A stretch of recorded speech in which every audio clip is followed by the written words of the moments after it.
Hello everyone, এটা হচ্ছে 5ই জানুয়ারির ব্লগ। তো সেই দিন আমরা বাড়ির সবাই মিলে গিয়েছিলাম পিকনিক করতে গাংদোয়া ড্যাম। আর আমি, আমার বর আর আমার বোন গিয়েছিলাম একটু দেরি করে, সেই জন্য আমরা গিয়ে পরেই বসে পড়েছিলাম মুড়ি খেতে। তারপর মুড়ি খেয়ে আমরা সবাই মিলে বেরিয়ে পড়েছিলাম জায়গাটা একটু ঘুরতে।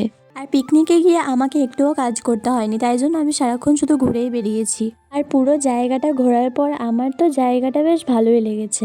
আর জায়গাটা তোমাদেরকেও একটু দেখানোর চেষ্টা করেছি। তো প্রথমেই আমরা ব্রিজের নিচে যে জায়গাটা ছিল সেখানে গিয়েছিলাম।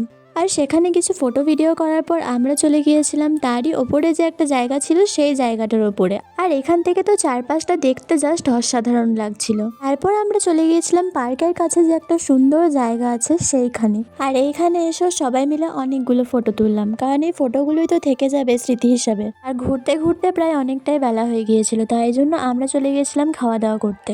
তো তারপর ওখানে গিয়ে সবাই মিলে খাওয়া দাওয়া করলাম একসাথে গল্প গুজব করতে করতে। তারপর খাওয়া দাওয়া শেষ করে বাচ্চা পার্টির সাথে চলে গিয়েছিলাম একটু পার্কে। আর পার্কের ভেতর গিয়ে ওদের থেকে তো বেশি মনে হয় আমিই দোলনায় দোল খাচ্ছিলাম।